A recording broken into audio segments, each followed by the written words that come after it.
Excellent. All right. So good morning, everybody. Welcome to the Ghost Fishing UK session. And what we're going to do is I'm going to tell you as much as I can about ghost fishing. Now, the great thing about this is we've got quite a long session, which means you get plenty of opportunity to ask questions at the end. If you have anything that springs to mind that you want to ask, just drop it in the chat bar.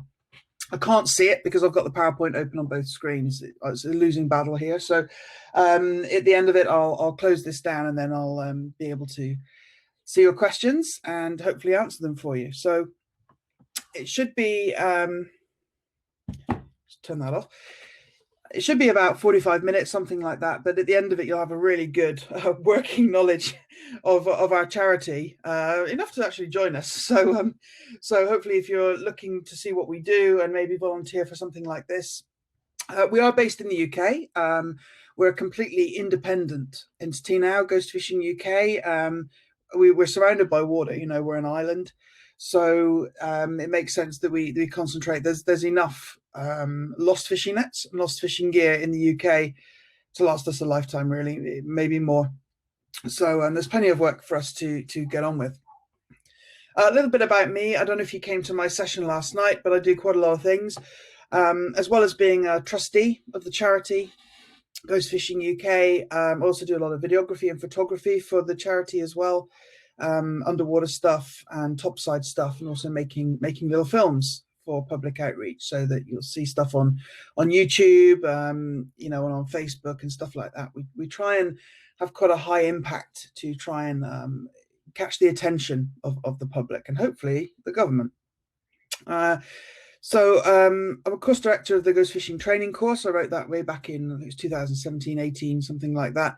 The first one in the world, actually, that got underway and got rolling. There's been a few other outfits that have created similar, but we wrote the original one. So you'll be getting some in-depth details, if you're a diver, about that later. My main passion is caves. I'm a caving instructor in my spare time. And I'm also an examiner for the Cave Diving Group, which is a UK-based cave diving outfit. I do actually work. I work for a living. I work very hard for a living.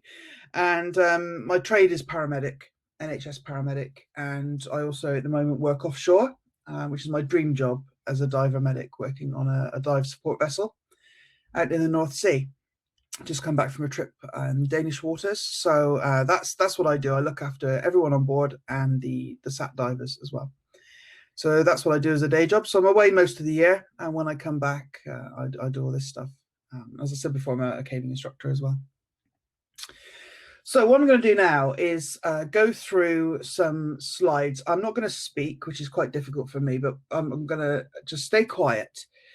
And what I'd like you to do, because you've taken the time to be here, which is great, I want you to just take a look at these pictures. I will warn you, some of them can be a little bit upsetting. So if you get upset at seeing animals in distress, then you may not like some of these. But I think, I'm a little bit hard-nosed about it. I sort of think if people have to see these. If you hide it, it will never get fixed.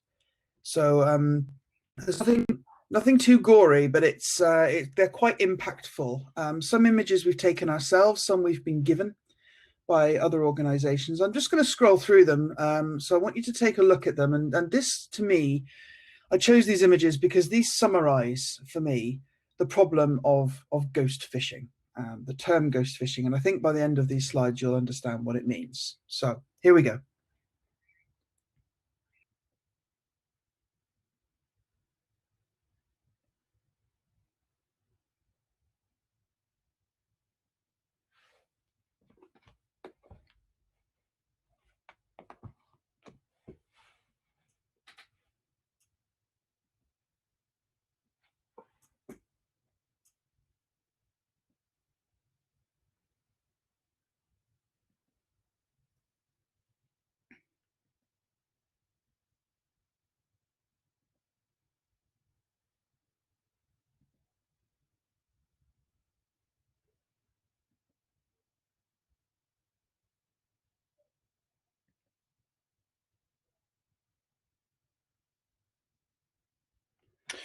Okay, I think we managed to get through those before the screen share drops out again.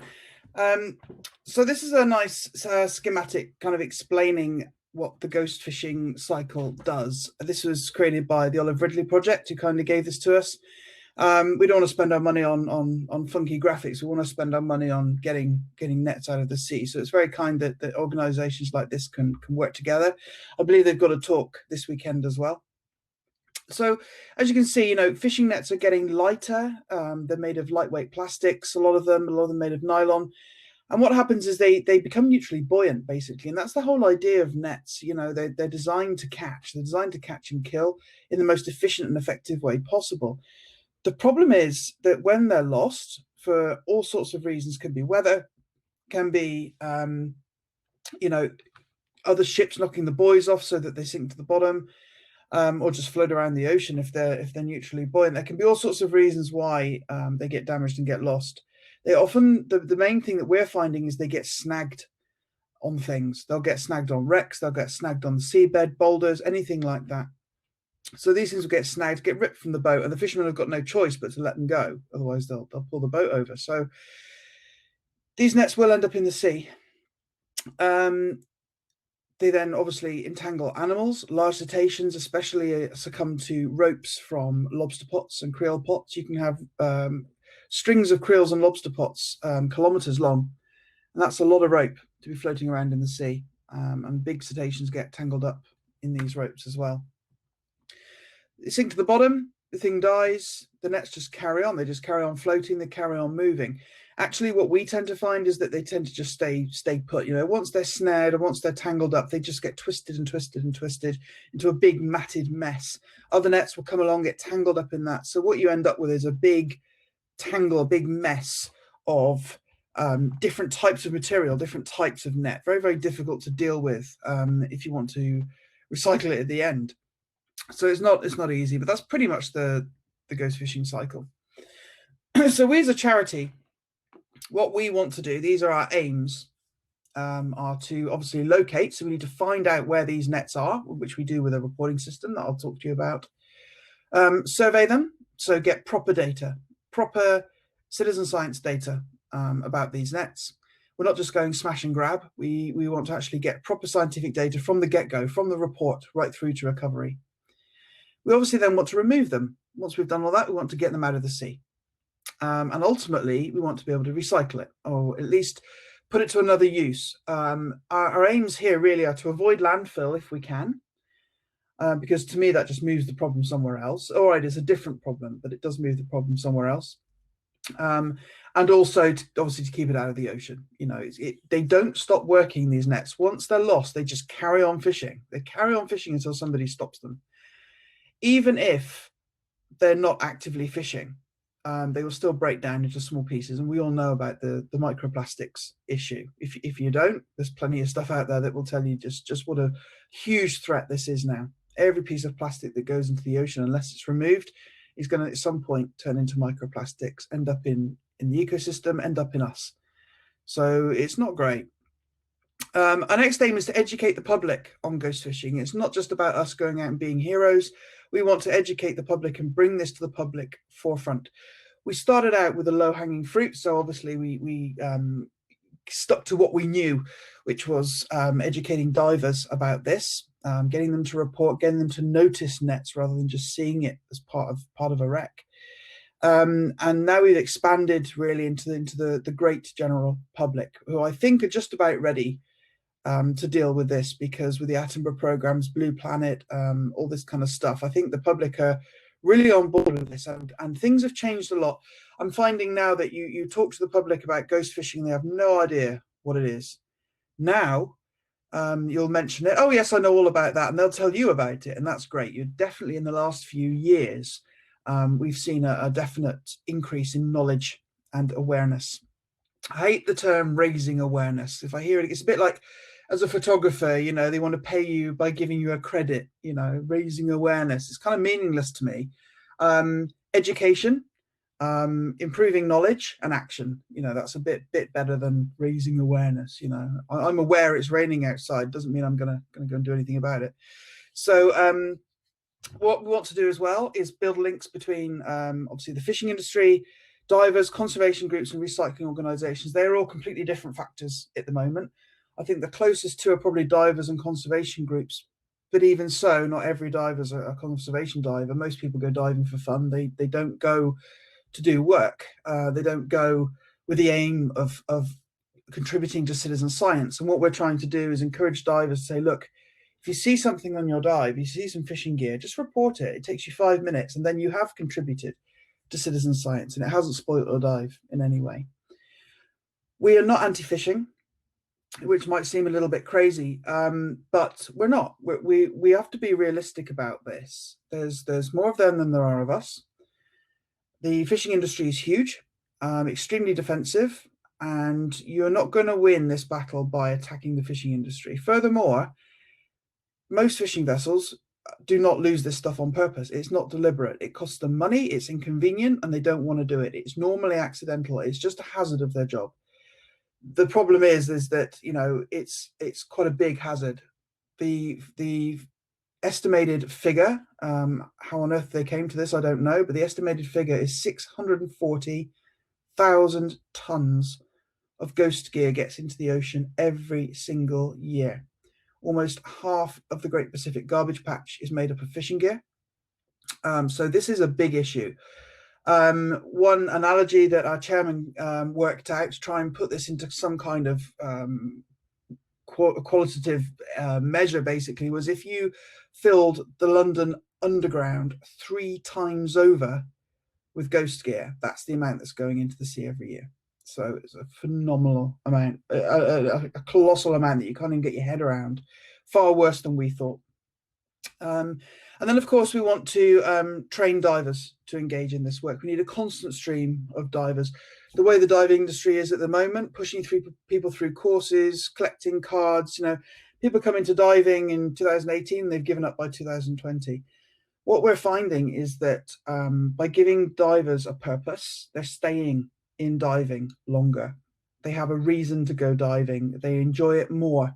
They're not just swimming about collecting cards through courses. They're actually contributing to the ocean's health, and they really, really enjoy it. They become part of a community.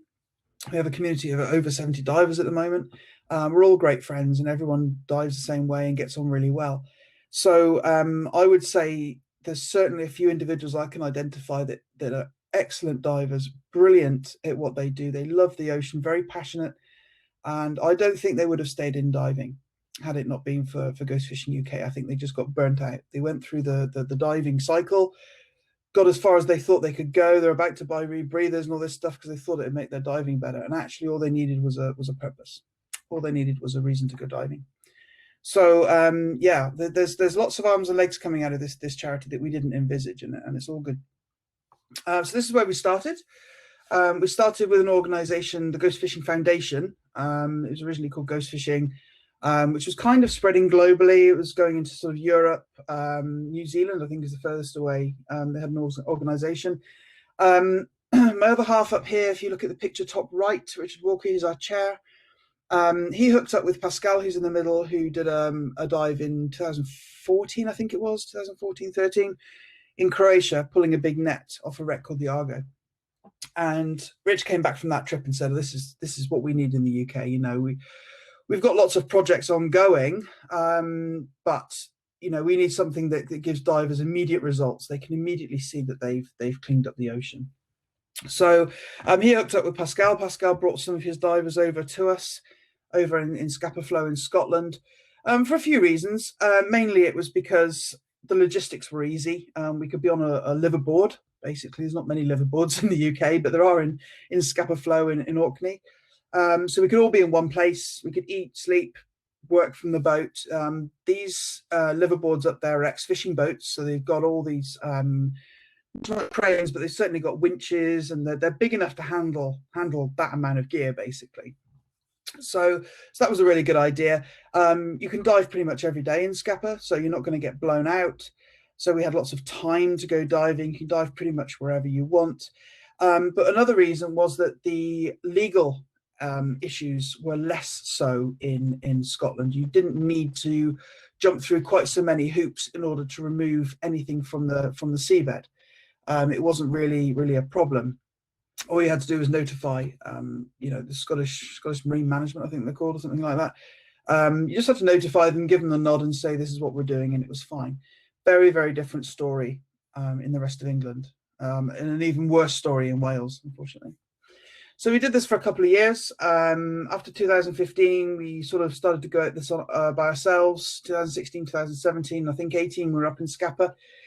I've literally don't know what decade we're in, never mind how many trips we've done, but we've done quite a few. And these were in the main funded in part by World Animal Protection, who set up an organization called the Global Ghost Gear Initiative. They basically collect data and inform NGOs and stuff like that, and they try and raise awareness. They've been a bit quiet this year. We've been banging on their door with a load of data and not getting much response. So we're just cracking on with what we're doing, and if other people want to join in, that's great. While we were up there, we linked up with Heriot-Watt University. Now they have a lot to do with marine science, certainly citizen science, and this is Dr. Joe Porter up there, marine biologist. So we've got a lot of very bright people who know a lot about the fishing industry up there and around the world. So they were very good at informing us on things like, when should you bring a pot up? You know, if it's covered in growth or covered in animals, should you leave it as a habitat or should you remove it? So she was very good at advising on what should be left and what should be taken. She's very much of the opinion, and I agree, is that, you know, even though something's forming a habitat, it doesn't mean it should be there. Most things will regrow, most things will benefit. So we would weigh things up. We don't just go and take stuff out willy-nilly. We do actually weigh stuff up, and having people like Jo around is great, that she can inform and tell us what we need to be doing and what we should and shouldn't be doing. So around 2016, we started thinking about training. It was kind of an informal training course, but the way we go about things is, even though we are an amateur organisation, we're not under the HSE. Everything is done voluntary. We do go about things professionally. You know, we have risk assessments, we have a proper training course. We go about things in a very structured way. You know, we would have no difficulty being a professional organization at all. We just don't want to be. We don't want all the paperwork and the stuff that comes with it. And what it does is it frees us up to have very, very experienced ghost fishing divers, you know, really good divers that aren't necessarily instructors. It doesn't mean they can't teach. What it means is that, you know, they just choose not to be professional instructors. I'm not a professional instructor. I don't want to be. But I do teach people to cave dive on an amateur level in some of the worst conditions in the world. So, you know, I fit in quite nicely as an instructor, and I wrote the course because I know what it's like to get tangled up in stuff. You know, and the same, you know, we've got a few other guys here, you know, Pete Elwood over on the right and Darren. Those two guys have been with us from the outset. They've done lots and lots of ghost fishing recovery dives at all sorts of depths, all sorts of conditions, very capable guys. So we have no issue with them being instructors at all. We've got some other guys who are professional instructors. So we've got a real mixed bag, but we're not there to teach people how to dive. We're there to teach people how to recover ghost gear. And that's the key point, really. So we want the most experienced ghost fishing divers that we've got that are happy and prepared to teach, as opposed to the ones that have the most plastic pieces of paper, basically. It's not, that's not our priority. So we expanded fairly quickly. You know, 2016 we had 10 divers on. 2017 we brought in another boat. We had 17. In 2018 we were almost oversubscribed. We had 2 boats full, and we were really getting worked up. So we had the makings of a pretty serious organization at this point. We had enough divers to start to think about moving down into the UK, and we pretty much cleaned up Scapa Flow. Some of the things we were taking off the wrecks there were just amazing. But our aim was really, and certainly Rich's one of Rich's targets was to clean up the wrecks before the centenary of the scuttling of the wrecks, because you know, nobody wants to see all this stuff. You know, Hoover on a World War I battleship, you know, it shouldn't be there, you know. So these are some rough figures. Over 200 pots and creels were recovered, over 3 kilometers of rope, several dredges that were in the deeper wrecks. They were something like 45, 48 meters, something like that. They were fun to get out. Dredge frames. What we're finding is that fishermen are getting a bit more desperate. You know, they're getting closer and closer to the wrecks and risking their gear more and more. So Yeah, we got a few of those out. All sorts of things. Lorry batteries that have been used as shot lines, ropes everywhere, hoovers, all sorts of stuff. Lots of rubbish. That's Fred and Colin pulling part of the dredge net over the side. As you can see, it's that green kind of plastic, polypropylene type plastic, and then you've got that big metal frame up there. It wasn't catching actively because it was sort of pushed in under the side of the wreck, but it will break down into microplastics. And the orange, as you can see, has already started to break down. This is one haul from Scapa. This is one of our smaller hauls because this was coming towards the end of our trips up there. So we were finding odds and sods, but we weren't finding the colossal amounts that we were years before. And I think that's another thing about the awareness, really. People knew that we were going up there and showing the world this stuff. So maybe people were a bit less inclined to leave their gear, make a bit more effort to pull it out, because we were expecting to see the same amounts year on year. Actually, it was reducing. So partly because we were pulling it out, but mainly because less was getting lost. Jason's hugging a cooker there. You know, obviously it's caught fire, I think, as someone's just chucked it overboard. You know, you can use a fire extinguisher too, or you can just chuck it overboard. Unbelievable. And a hoover. Amazing.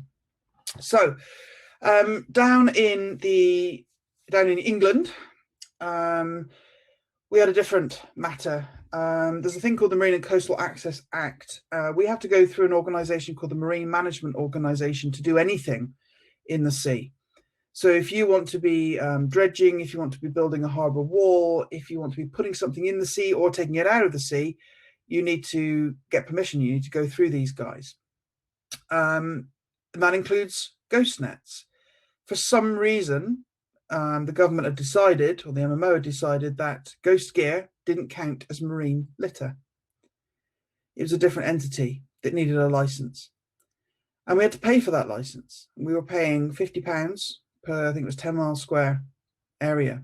We then worked out that it didn't actually have to be a square area. So what we, with a lot of hard work on the part of Rich and Fred, a lot of KMLs, a lot of mapping, we managed to cover pretty much the whole of the southwest of the UK under one license, which is very cool. After a time, with lots of method statements, lots of consultations, we have to go through all interested parties. So we have to go through historic England if we're going anywhere near wrecks, which we often are. We have to get approval from Natural England because they want to make sure that we're not harming anything while we're doing this. And in some cases, we have to get approval from the MOD, Ministry of Defence, because a lot of these wrecks are in MOD areas. It's not a problem. You just need to inform them, basically, so your lift bags don't come up under a great big frigate. I mean, you know, so these are very real issues. We have to inform everybody, make sure that they're all happy. It was quite difficult to begin with. There was a lot of resistance. They didn't know what we were doing. They didn't understand what we were doing, and it was quite difficult. It's taken several years to get to a position now where we can just go, hey, we're doing this tomorrow. Yep, that's fine. In fact, they don't even say that's fine. They just go, yep, that's cool. And we don't get as many problems. But again, it comes down to awareness. You know, they had never been approached by anyone before, I'd say 2016, wanting to remove lost fishing gear. Why would you do that? You know, fishermen would normally try to retrieve it themselves. What we're trying to do is get the stuff out that they can't retrieve or they failed to retrieve. So it was quite difficult, a lot of paperwork, a lot of headaches, a lot of sleepless nights, a lot of stress to get this going, really. At the moment, we are under an exemption, but we still have to notify them of what we're doing and when and where and how. So, like I say, we're a proper organisation. This year in 2020, we decided to keep our name, Ghost Fishing Global, if you like, decided to change their name to Ghost Divers. This was the vote saying we didn't want to do that. Main reason being was that we'd gone a slightly different way, or we'd done things slightly differently, in that we'd become a registered charity. So we were under the Charities Commission. We were also beginning to be recognised at government level through the MMO. We're becoming a household name in our country, you know, for doing what we do. So there was no positives for us to change our name. There was no benefit to us. There was no reason to do it. And we all felt that we should stay as Ghost Fishing UK. And this meant breaking away as a separate entity. Quite sad, but it wasn't of our making. You know, we just decided, no, we're going to carry on as we are. Thank you very much. And I think that was a good decision.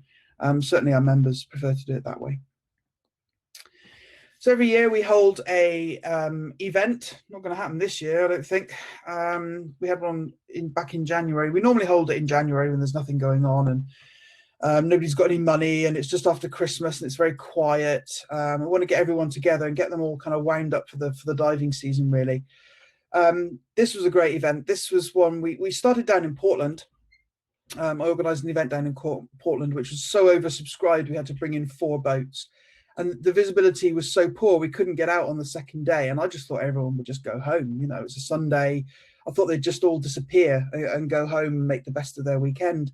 And to my shock and horror, they all just sort of hung around and expected some sort of, I don't know what lecture. So we did. We spent the whole day doing some dry land drills on putting up lift bags. And we had a big powwow up in the boat that rocks down on Portland and had a good old chit chat about how we were going forward with ghost fishing. And it was really nice. It was really nice. Everybody stuck around, which was brilliant. You know, you usually expect people to slink off back home, but nobody did. Nobody did. They all stayed. So the following year we thought, right, let's have another big do. Spoke to NDAC in Chepstow and they were fantastic, supported us very, very well and said, hey, you know, have our marquee. We'll do the catering, we'll do the bar, we'll do everything you want. Do whatever you want in the quarry, put some nets in or everything. And it was great. So we've got lots of different people here. Over on the right, we've got Gemma from Dive Proof, who makes underwater wet notes. In the middle, you recognise Ranva from Fourth Element. Very, very eco-driven organisation, Fourth Element.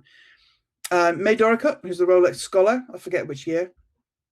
Fred Nunn there in the blue, he was our treasurer, he's and a trustee, he's now our operations guy, so he runs the logistics of booking boats and getting teams together and all that kind of stuff. Rich Walker over on the left is our chair, who got all this going.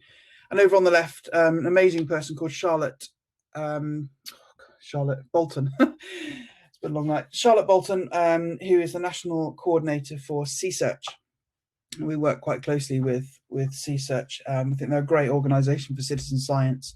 They're very good as well at informing, especially down south, very good at informing us on what we should and shouldn't be doing in terms of critters, what we can and can't report. And when we do our survey dives, often we try and incorporate a Sea Search dive with that as well. Why not? You know, we've got our wet notes out, we've got our cameras out, we may as well. So training. Just have a swig of coffee. It's cold.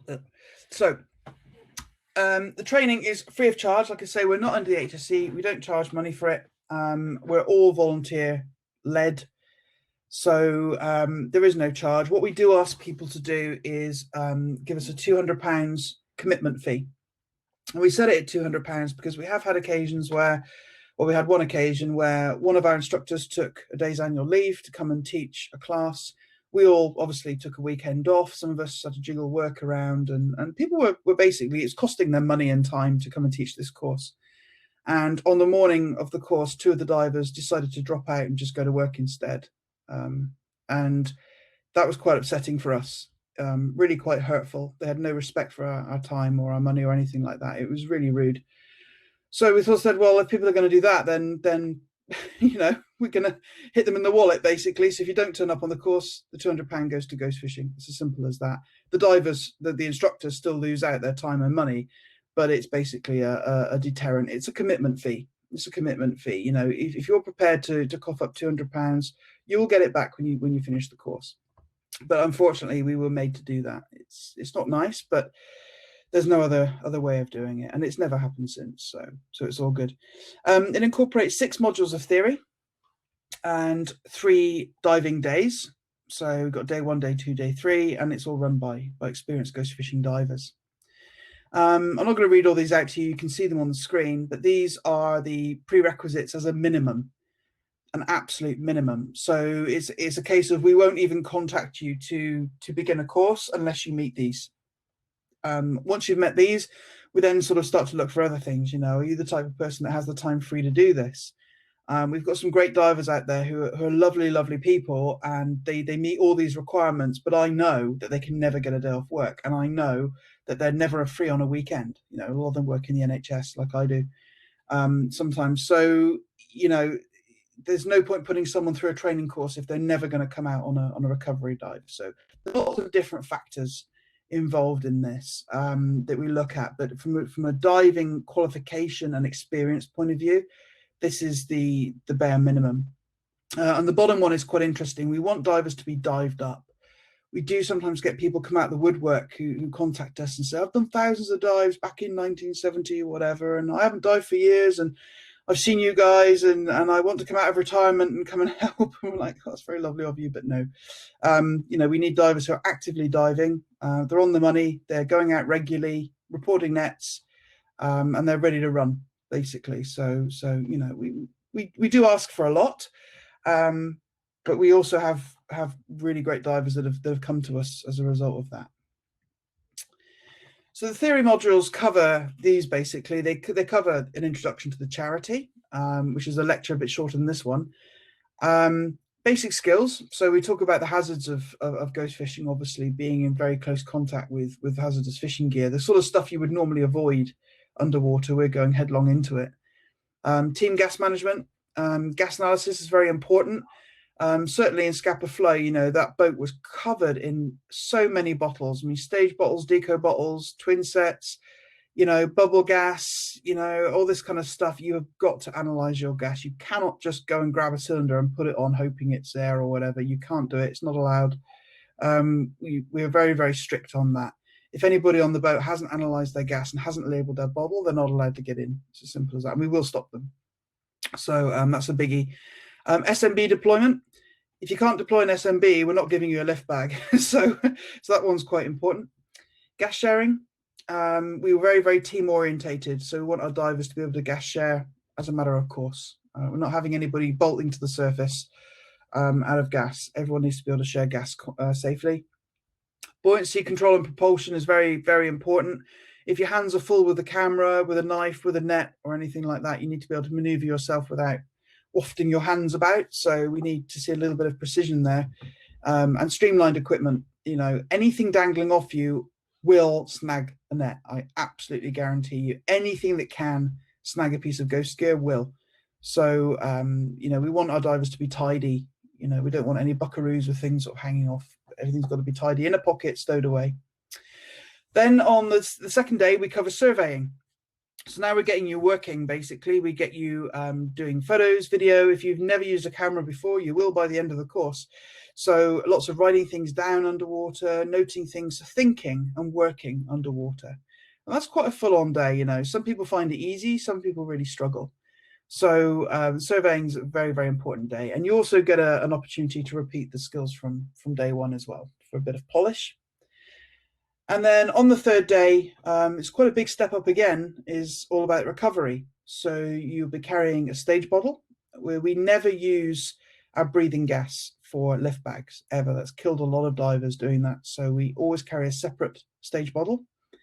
And that stage bottle has a regulator on it. So it has a whip on it, an inflator whip, but it doesn't have a regulator mouthpiece. So you can't breathe off it. It's impossible. There's nothing to breathe from. We literally just have like a suit inflation hose on it, and that's it. So that's usually just air or whatever gas we've got knocking around. We have put Trimix on one of those before, but we were desperate. You know, it doesn't happen very often. We try not to put Trimix in lift bag gas, but yeah, I mean, it's whatever you've got towards the end of the week.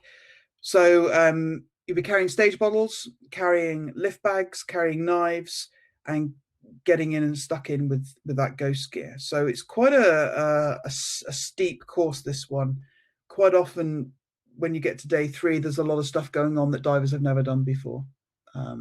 So it does kind of build up quite quickly. You know, you're getting tired by day 3, and then it all kind of steps up a little bit. The theory carries on with public outreach and recycling. So we don't want our divers to just be divers. We want them to be involved in the charity, go out there, do talks, do lectures like this, go and raise some money, investigate recycling pathways. You know, we need them to be active within the charity and really believe in what we're doing. We don't want divers just turn up on the boat, recover the gear and go home. It's great that they do that, but there's a lot of work to be done behind the scenes to actually make that day happen. And then, of course, the law, which has become a much smaller module now that we've pretty much got it sorted. But we still need our divers to be aware that they can't just go off on a jolly on their own weekend under the name of Ghost Fishing UK and pull out ghost gear. They can't do that. It's our charity that has the licenses, not the individuals. So they need to be aware of the limitations. If they want to go and pull some ghost gear out, tell us. We'll set up a trip. They can organise it if they want to, and then they can go and do it. But they can't just go and do it and call it Ghost Fishing UK.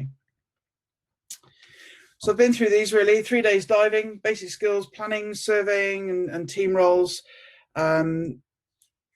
Marine life ID is an interesting one. We always joke that our chairman can't tell the difference between a crab and a wrasse, and I was in the same position as well for quite a while. We need to know what we're looking at. If you find an animal trapped in a net, it's all right to say fish. That is the limit of our actual data set. Is it a fish? Is it a crustacean? Is it a mammal? What is it? But if we can identify certain species, it's just a little bit better. It does add to the data set. That one's got a bit awry, isn't it? We talk about the types of ghost gear, the sort of thing that we'll come across, different equipment, so your knives, stages, lift bags, safety techniques, and working as a team. We always dive in teams of 3, which I know a lot of scuba divers really struggle with, and that's something that we really we train people in it on the course because a lot of divers aren't used to it. The reason we dive as a 3 is that you have a worker, so somebody like this guy in the picture sawing away at the net. You have a helper, so somebody who will be near that person, watching what's going on, handing them stuff so that they're not carrying it all themselves, handing them lift bags, inflating the lift bags with the bottle, and so on. And then you have an overwatch. So you've got this person up here on the top left who's watching the whole thing. They can have a camera, that's fine, but that person is basically a safety diver. And I've done that role a few times because I'm quite often on the camera. And there have been occasions where I've needed to say, stop, dive in and unpick somebody from a net because they've not seen that they were tangled up in it. And that is exactly your job. That is exactly what you're there to do. You're not there to hang around. You're there to make sure that something, you can see the visibility going in this shot. All you've got to do is touch this net. You've only got to be near it. And these big plumes will come up, especially when you start sawing it with the net. The visibility goes to 0. So it's a case of pulling away, stopping, waiting, let the vis clear and go back in again. But the overwatch will also be there because when you're stuck in with a knife, you sort of just want to get it done.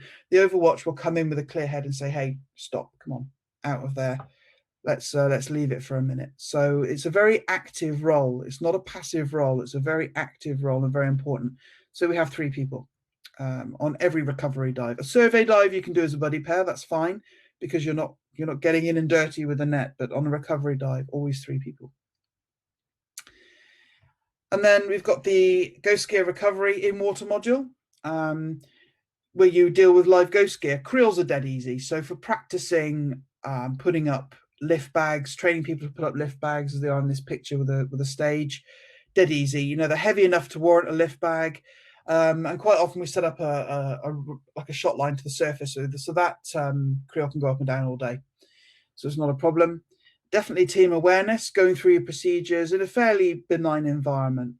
When you're getting good at that, then we put you into contact with nets and stuff like that. And you may experience what it's like to be tangled. So an instructor may just loop a bit of net over you so that you can just see if your teammate has noticed, see if you go through the correct procedure to untangle that diver. So we try and do things as realistically as possible. And that's why we have instructors that are experienced in ghost fishing. Anything that can happen has happened, basically. The only thing we've never had happen is somebody being dragged to the surface, and we never want that to happen. That will kill someone. We never want that to happen. We've had some minor entanglements, minor, and they've been dealt with by the overwatch immediately, which is exactly what we want. So from experience, we teach what we feel these divers need to be able to do this kind of work. And once you're done on the course, it's not over, because then we ask you to come out and do a live experience dive. So you won't be signed off until you've come out on the boat with the team, been part of the team and gone through the whole day. and you're still under assessment. So while you're out on the dive boat, if you don't gel with the team, or if you're not getting on well with everybody, or if all the things you've learned have gone out of the window, then you won't be certified. So we are watching you the whole time to make sure that you are doing things correctly. We do things correctly as well. We have to. That's our old logo there. We've changed our logo this year. We use logbooks. We have surface cover. We have people on the boat. We do everything. We have method statements, risk assessments, all this kind of stuff. We do everything as if we're a professional outfit. The only difference is that we're not, basically. So we do try and do things properly and as safely as possible. Topside is not the only place that we write things down. So this is just a great shot of one of our newer trainees, just recently qualified from Street, Bizak, Mike Marks. Bizak diver through and through, super nice guy. He came to one of our winter warmers, I think, and we dived with him, and we selected him as somebody that we thought would be suitable for joining Ghost Fishing UK. Great guy, did a really good job. And over on the right, we've got here, this is the logbook being filled in on the surface, and Mike's doing some survey underwater there. So quite a lot of paperwork, but we get used to it. And it's all on waterproof paper notebooks, thanks to Gemma, who's there in the middle, and the aubergine sweater. She provides us with some bespoke, we can have any design we want. If we say, oh, we need a wet notes book that does this and this and this, she's like, yep, no worries, she'll design it and dish it out, and we'll get those. So this is quite an old slide. I think we're about the same, actually. This slide was for January this year. Approximately 80 members. I'd agree with that. Obviously, membership is quite loose. It just means that you're in the organization as opposed to have vanished for a few years and we haven't seen you for whatever reason. So every year we ask people to just sign up as a member, so we've got their contact details, basically. And that's it. That's all you do. There's no payment. There's no newsletter. There is a newsletter, but that's for everyone. And you also get on the membership mailing list. So if you're a diver, you will get, if there's a trip coming up, you will get a MailChimp basically to your email saying, hey, right, we've got this trip on this date, who's free, who's coming. It's just a bit more formal than using social media that we had been before. Not everyone's on social media, and not everyone uses, there's always one or two individuals that you really want on your trip, and they won't use Facebook. So to do it formally by email is much better, I think, much better way of doing it. We're spread out all over the country, from Cornwall right up to Scotland, and our aim really is to create sort of cells of ghost fishing divers around the country so they can respond quickly to reports. We haven't really got enough to cover the whole country. We've got people like Fred, who lives in Cornwall, who ends up in sort of Brighton or on the northeast, so people can and will travel. We want to kind of limit that a little bit. We need enough people up north to be able to fill a boat, enough people down south. Often we're oversubscribed, we've got the opposite problem. So we want to balance that out a little bit.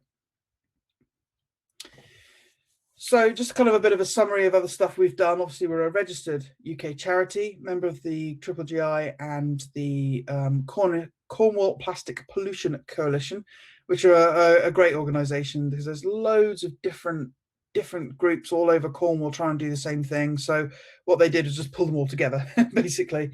And yeah, they do a great job. Over 100 survey dives, that's gone up this year. We have managed to get out this year, so that's definitely increased.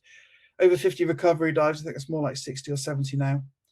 Over 700 diver hours in the water. We've probably hit 1,000. Our data cruncher will have a look at that over Christmas probably, and see where we are with that. 160 shellfish pots, over 30 talks and events, and 31 training days. So we try and keep a log of what we do. And that's really important, especially if we need any funding. We've got to evidence what we do. We can't just pluck figures out the sky. We keep a logbook of everything we do. So every time there's a survey dive, every time there's a recovery dive, every time there's a training course, every time there's a talk or a public outreach event, for example, this one, I will log this into our system, into our missions system, so that we know how much stuff has gone on every year and what we're doing. It's really important that we do that. So these are people that we play with. Just making sure. Can you still hear me? I hope so. Somebody can just Facebook me and make sure I'm not talking to myself again. People that we play nicely with, great organisations that either help us in some way, support us in some way, or that we're planning to get involved with, Paralens are great. They give us underwater cameras to go and film, and that's brilliant because not all our divers are photographers, so or videographers. Paralens is super simple. You don't need to know how to work a DSLR or even a compact camera to use a Paralens. A Paralens is quite unique, so you learn to use it from scratch anyway. So these are great, dead easy to use. Just point it at the thing and let it run. So our divers use those. Halcyon are great. Halcyon Dive Systems, based over in the States. They were giving us lift bags, really expensive lift bags, and they're giving us bright pink ones, which are fantastic. On a dull, foggy day out on the south coast or even the north coast, you can see these for miles. They stick out like a sore thumb, and that's exactly what you want. They're great. I think they look pretty cool as well. Harriet Watt, I talked about, supported us. Dive Signs, Mark Emery at Dive Signs. Any stickers you see on any of our kit has come from him, basically. We need it to identify our bottles because the boat will be full of all sorts of different cylinders. So you've got a clue as to whose is whose. And also he gives us these solar stickers for the lift bags as well. Xscapes, I think it's a clothing company. A guy just contacted us out of the blue. Every time he sells something, he wants to send us money, which is great. Really good of him. Dive Magazine have been great in supporting us. In fact, all the diving magazines in the UK have been great. Scuba Diver, they always support us and run any kind of story that we send them. And sometimes they just pick it up and run their own. The Sea Life Trust is really exciting. Sea Life Trust funded a bit of our Cornish trip a couple of years ago.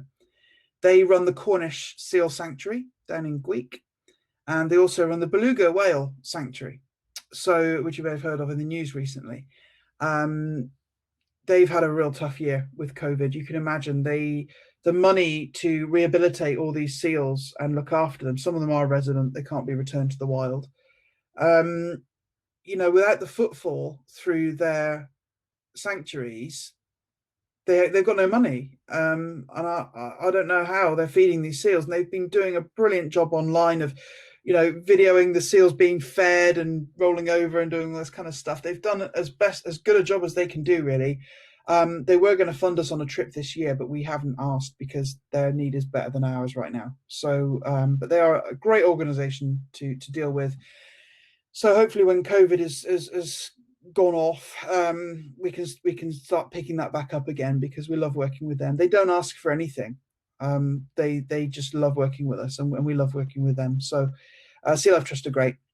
Fourth Element are very keen on using sort of recycled fishing nets and plastics and all sorts in their garments. So they're very, very eco-friendly, and pretty much all these organizations now have stopped using plastic in their packaging, which is really important. EcoSki contacted us. They're not quite up and running yet, but I'm very excited about this. They came to us through 1% for the Planet, and they're setting up basically eco-friendly ski wear, basically. And Shemi Olcott is going to be one of their ambassadors. So I'm really excited about that. That's going to be really cool when it kicks off, hopefully this winter, if anyone can actually go skiing. That would be great. Afraid Not down the bottom, long-standing friend up in Orkney, a guy called Mark Cook. Basically, every time he sees us come up with creel ropes, he comes out, "Oh, can I have them?" And he turns them into beautiful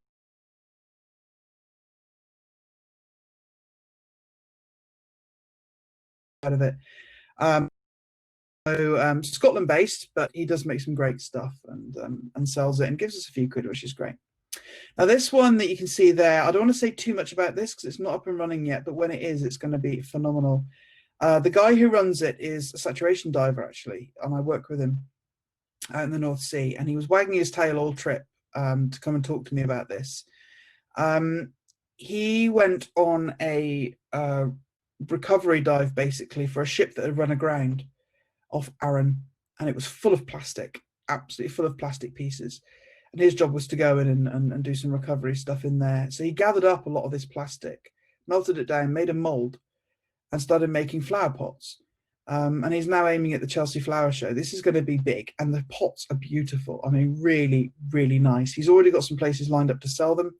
I've already said too much about it, but basically this is going to be super exciting, and he can take certainly half of the plastic that we get through the fishing nets. So I'm personally really excited about this, and I think it'll be a phenomenal venture. Really smart guy. So I'm looking forward to dealing with him. So what we were doing is we were sending our filthy fishing nets over to Norway, I think it was, to be cleaned and separated. Then they were going over to Slovenia to be broken down back into the raw material, the yarn, and then they were put into things like swimwear, socks, carpets, all the rest of it. Not a great carbon footprint, but better than it going into landfill, I suppose. So we're now working up a couple of places in the UK that we hope can start taking some of these nets and some of these materials. The biggest problem is cleaning and separating. That's the biggest problem. Once you've got a clean raw material, most people can do something with it. But these things have been on the seabed for sometimes decades. They're filthy, encrusted. The place over in Slovenia told us that they broke several of their machines when they first got these dirty ghost nets because of all the crud that was attached to it. So, it's not ideal. We don't have anywhere in the UK that's equipped to do this, but I think we're getting there. And we are in serious talks with a company at the moment that think they might be able to help. We're sending them samples. So watch this space. But at the moment, it's all being stored in my mate's field. It's not causing any harm, not bothering anybody, and we're letting the weather do quite a lot of the work. So hopefully we'll be able to start doing this in the UK. It doesn't make us feel good sending it halfway around Europe, and it's not economically viable. It's just not a goer. So this is Afraid Not. These are the mats that he makes up in Orkney. Bracenet. They turn some of the nets into lovely bracelets that people will pay a fortune for. The great thing about this stuff is that if you see on the tags, it's all traceable. So you know exactly where that rope came from, what team recovered it, and when. So that's kind of cool. You've got a bit of history behind the doormat or your bracelet. And we get a lot of artists, collectors, students, pubs, all sorts of things. For whatever reason, they want our nets to decorate things with. So we're more than happy, so long as they come and collect it on a day that we're free. That's fine. But a lot of them say, "Oh, I don't drive. I can't come to Somerset." It's like, well, I'm not posting this stuff. If you want it, you can have it, but you've got to come and get it. Because we're super busy. One thing I missed out on there is returning gear to the fishing community. If these pots, if we can locate the owner of these pots, we'll try and give them back. They don't want the nets back, oddly. They're in such a state that they're not usable. But the pots, definitely, we've returned them to the fishermen. They've been super happy about that. We can't take payment for it, and we won't, because that will render us in this very grey area of being at work. So we give them back. Thank you very much. Good PR, and move on. Fisherman gets his pots back, and we don't have to dispose of them. So everyone's a winner. Milliken Carpets is a great company that they're beautiful. I need one for my office, actually. I need to put that order back in.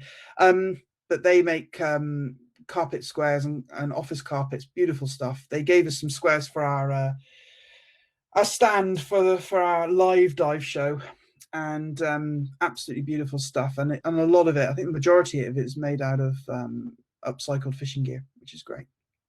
Mostly nylon. So in terms of public outreach, last year was just phenomenal for us. We were flat out. Fred over there on the right of the boat, just above the word Falmouth. I can remember when we were first up in Orkney, I think it was in 2016, I was making a film about our trip up there. And I went to interview him, and he was terrified. He was absolutely terrified. He hated it. And he was larking about in front of the camera, and I said, "Oh my God, this guy really doesn't like being filmed." I thought, well, you've got to be filmed because you're one of our key divers. He did not like it at all, even though it was me. Now, he's been on Springwatch. He's been on the One Show. He's been all sorts of radio interviews, all sorts of BBC things, and he's got so used to it now. I said the only thing he hasn't been on is Crime Watch. He's been on just about everything.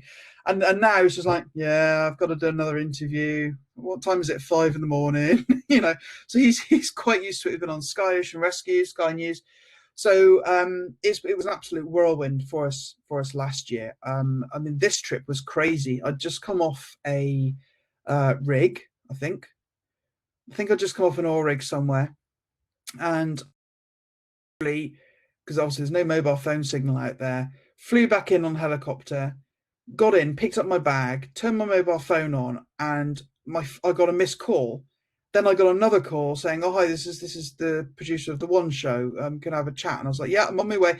I literally got in the bag, got on the plane, flew to Bristol, picked up my car, drove to Cornwall, got on the dive boat, um, and then ended up being interviewed by Lucy Siegel. It was absolutely crazy, and at the time it's quite stressful, but we laugh about it now. It was absolutely mental.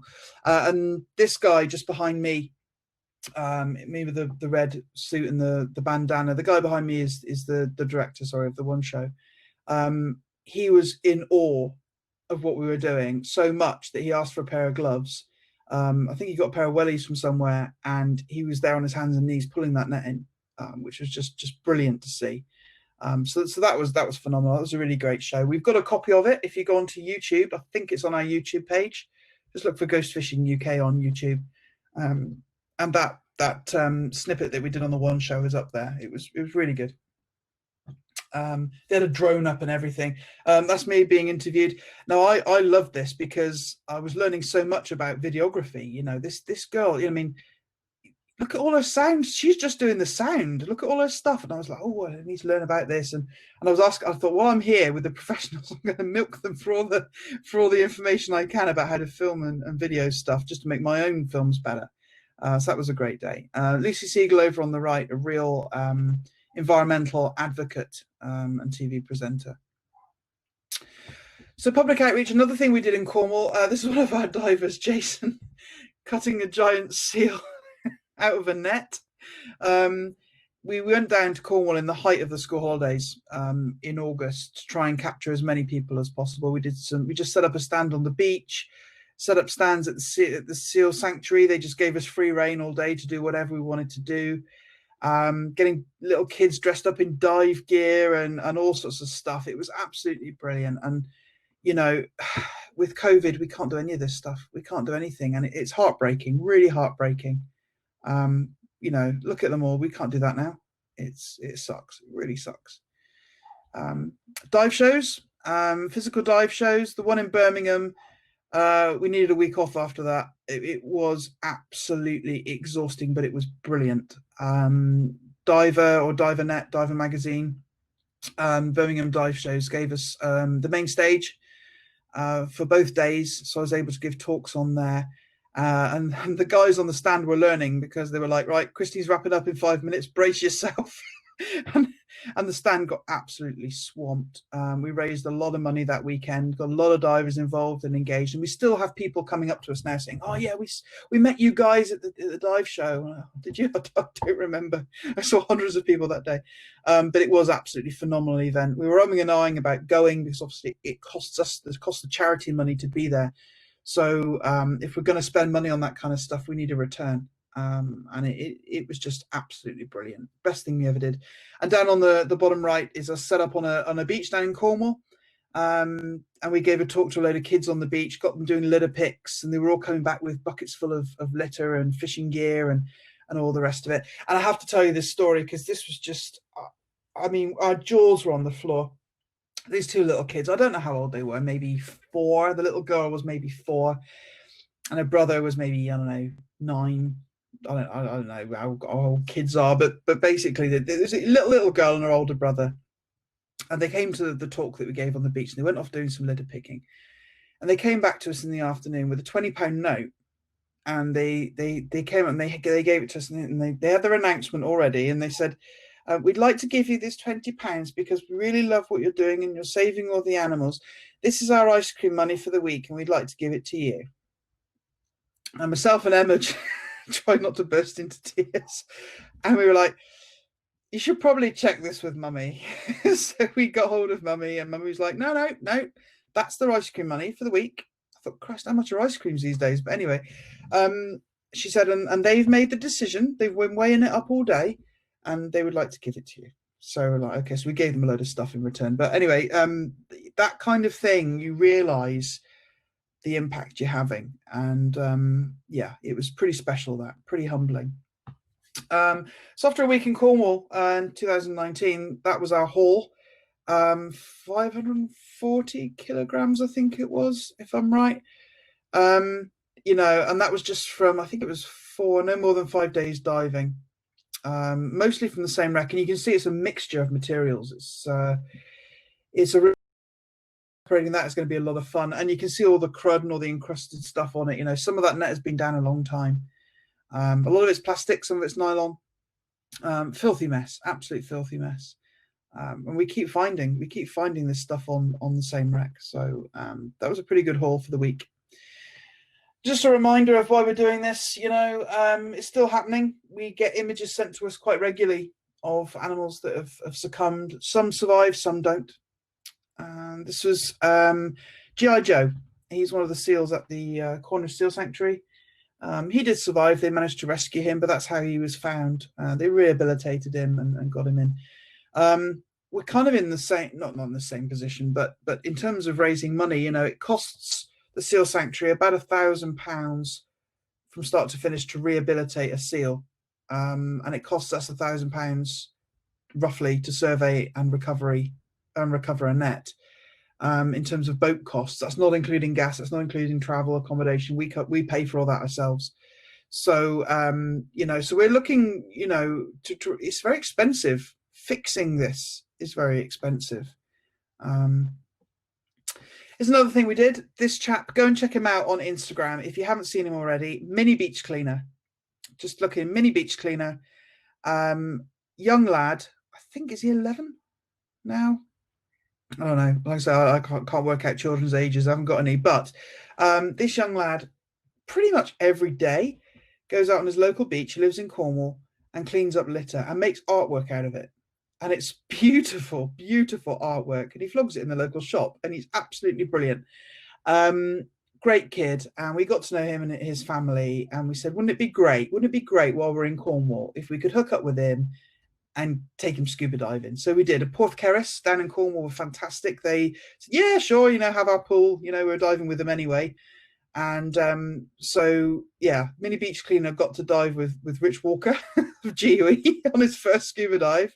And true to form, he was put to work immediately surveying a net and all the rest of it. And he did a really good job. And Rich came back and said, I wish our divers would do as good a survey. He was doing sketches and pictures and everything. He said it was the best day of his life. And then he came out on the boat with us and watched us pulling some nets in and watching the dolphins and everything. It was really cool. So this chap is a guy called Paul Rose, if you've heard of him. Prolific explorer, mountaineer, TV presenter, you name it, he's done it.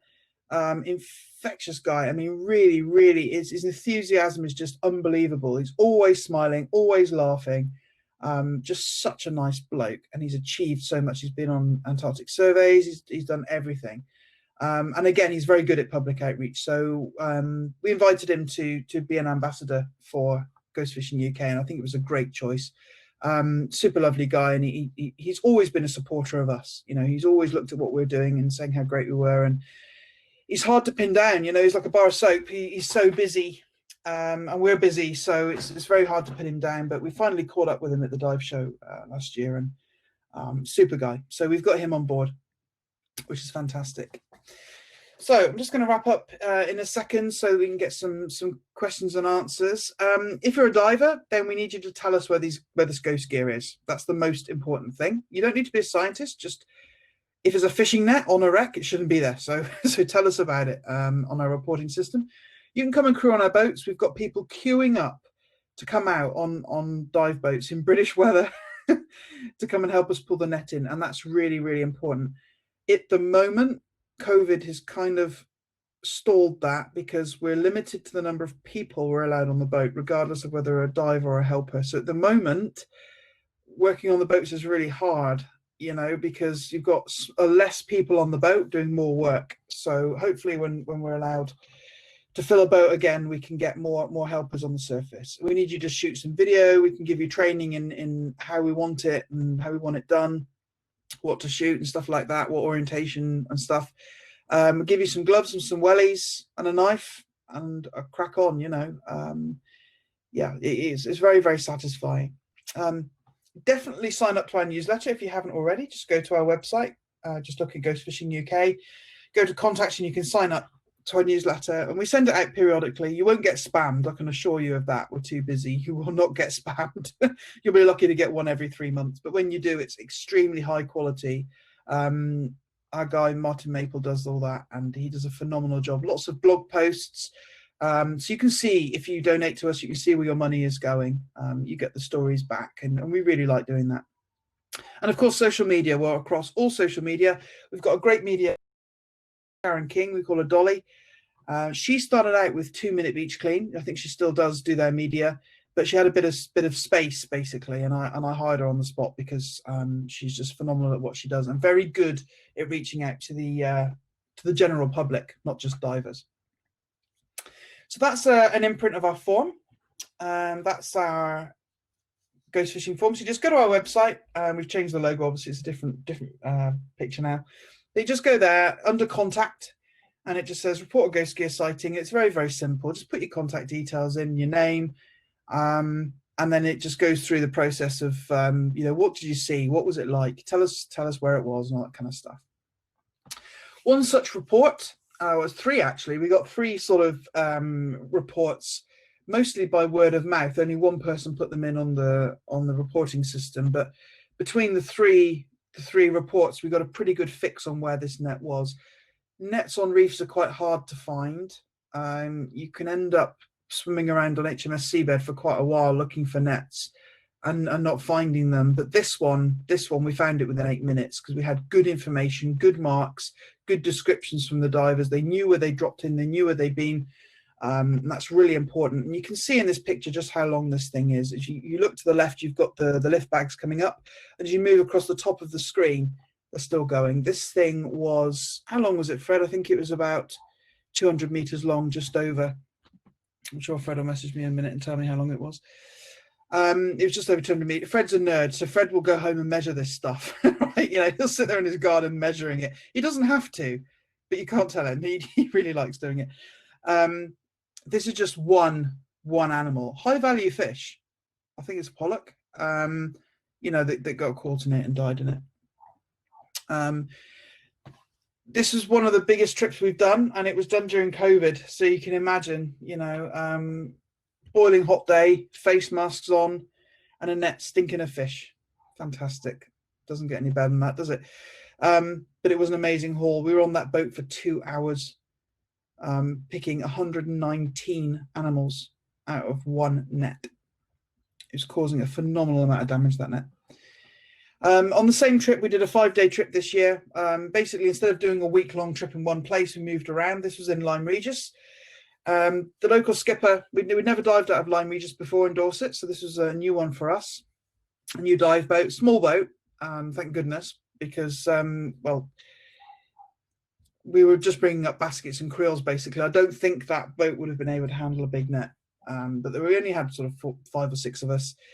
And we got a tip off that some fishermen had lost some baskets, some not really creels, but they're sort of fish traps, if you like. And they said, oh, there might be a conger in one. And we sort of didn't really think about, you know, we didn't really pay any attention to it until we found him. And you can see there's a spider crab sort of pretending not to be there over in the corner. What an epic it was getting him out. He didn't want to come out. Fred opened the lid and sort of had to sort of pull him out by his tail, I think, in the end. But yeah, you know, we were quite surprised to see that. Again, accidental loss. I think an old diving shot line had got tangled up in a creel pot line. The two got married together, and then one snapped off, and that's how they lost their pots. They had no real means of getting them back because the rope had broken. So we went down, returned them to the fishermen. That's one of our newer qualified divers, Andy, pulling in the old shot line, basically, the one that had caused all the problems. As you can see, it's kind of polyprop plastic, so he's just winding that in. Normally we have like washing bags that you can stuff ropes into and stuff like that. I think he did end up in a bag. He's just sort of coiling it up. There's about easily 30 meters of it. That's on a different wreck, I think. Just cutting away an old rope that's got all tangled up in there from bucky pots, which are whelk pots. There's lots of ropes and buckies all over that one. That big brown tube, it's not a cylinder. It's actually Basically, it's a tube that we make. It's got a neoprene flap on the top. So when you find hooks and monofilament and lures, you don't want to be putting them in your dry suit pocket because obviously you're going to get hooks through your dry suit. So it acts as a bit like a sharps box that you use for needles. You just shove it in there and then it'll stay in there and it won't come back out again. It's a great little invention. And Fred, when he gets around to it, is going to do a little tutorial on how you can build these. Very cheap to make, very easy to make. So when you go diving, you don't need one as big as that. You can just clip it off onto your hip. And if you see any monofilament line or hooks, you can stuff them in there and clean up as you go. There is one such lead weight angling gear all over this beautiful wreck. This wreck's covered in jewel anemones, as you can see on the top right. This is the 200-meter long one out of Plymouth, hand deep. This is the kind of the bridge of net between the two bits of reef that we found first of all. So what we did is, first thing we did on the survey dive is put a marker up to mark it. So we put just an SMB up from the net and just tied it in. One team went one way to survey the deep part, one team went the other way to survey the shallow part. So that we knew, so we could make a plan to pull the whole net out. We got the whole thing out in 25 minutes. So we're pretty impressed with that. This is us doing the survey. Also a good opportunity to take pictures. All sorts of things trapped in this. Not very happy lobster. He's not getting out of there. And this is our divers working on it. So putting the lift flags. So basically, Fred, our ops guy, he loves the logistics side of things. And what he did was he just got the divers to put bags. One team went one way, one team went the other way. And basically the whole team was like a zip line. So, and we just followed the net along as it got pulled to the surface and just freed it in various places. And it all came up together in one big long line. This is what it looked like on the surface. One of 119 animals. Takes ages because this monofilament net gets caught in their joints. You know, they're trying to bite you and all sorts of things. They don't know you're trying to help them. So it is a bit of a nightmare freeing these things. It takes a very, very long time.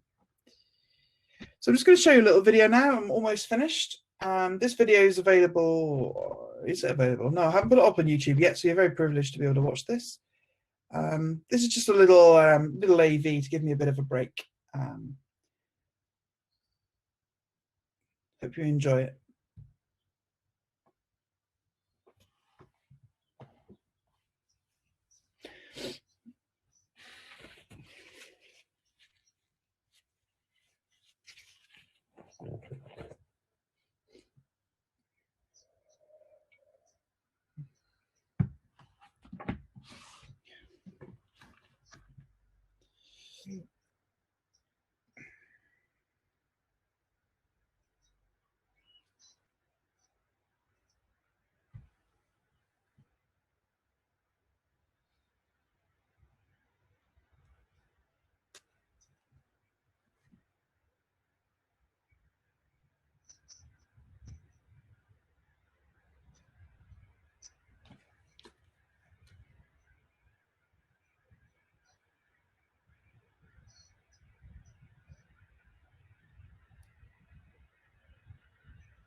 All right, sorry about that, guys. There's no sound apparently.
Hi there. I really apologise for no sound video.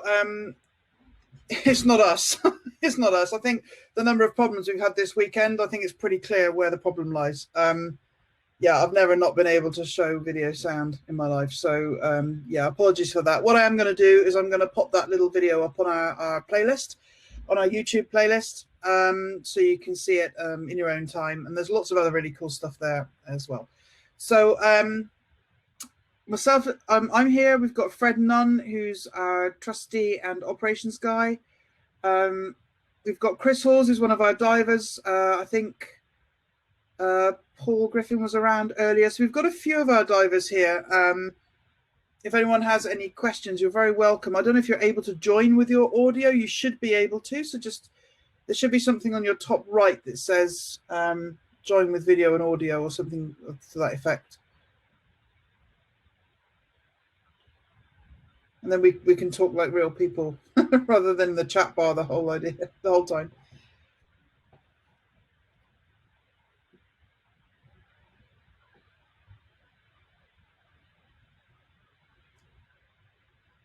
Okay, so Kareen's away. Raj is away.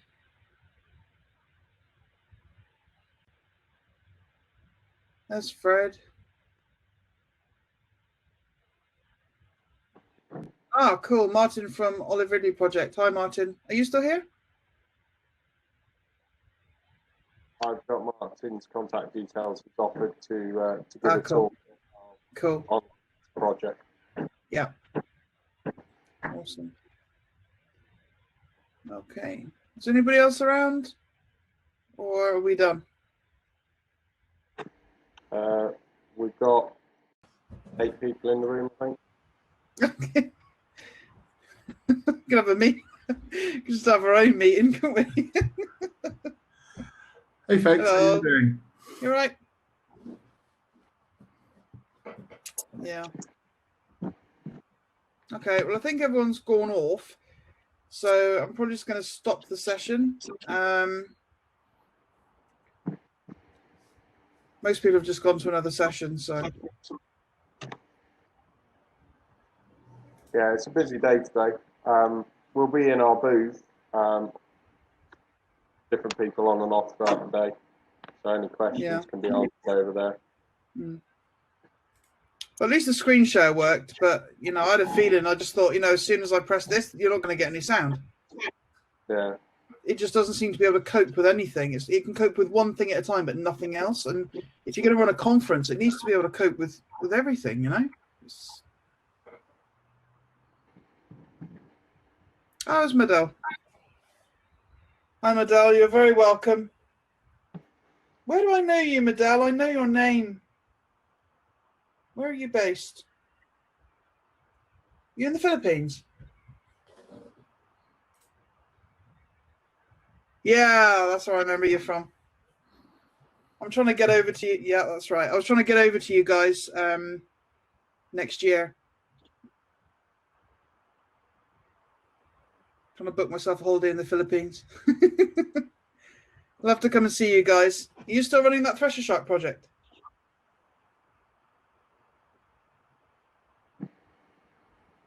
No?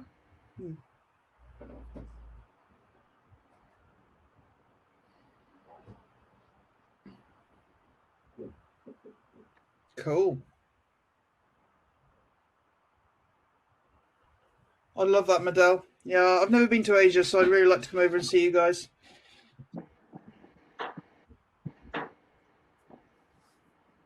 Go and find us some ghost gear, will you? We'll all come over.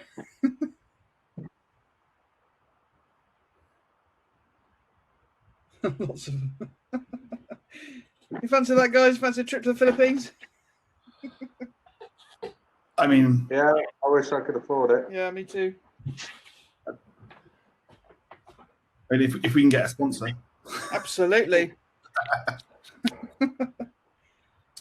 Fred. Sorry, Fred. You go. Go ahead, Chris. I was just going to say I'll go and man the booth, but what you were going to say? Where does Pat dive? Is that the Philippines quite often? Yes. Yeah. So, Madal, if you ever see this most incredible woman diving in the Philippines called Pat, she's she's Pat. Yeah, she's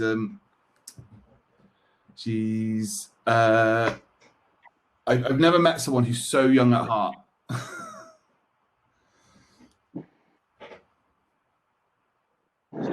In her 80s now. What are you trying to say, Member Madal? of our dive club. Yeah. She's old. Yeah, but she's also 4 foot nothing. Dives a 12 litre in a pony. Been up to Scapa Flow, and she's the most enthusiastic diver. I wish I could be as enthusiastic about diving when I'm a great grandfather. I think she's great grandmother, and she's just so enthusiastic about it. She'll go diving in a muddy puddle in the middle of the week, one week, and then she'll be off to the Philippines diving the following week. Yeah, she's very enthusiastic about diving. Yeah, she's a bit of a celebrity, although she doesn't like that fact. But Fred and myself went diving with her in Scapa Flow on her 80th birthday, and we're getting off topic now of ghost fishing. But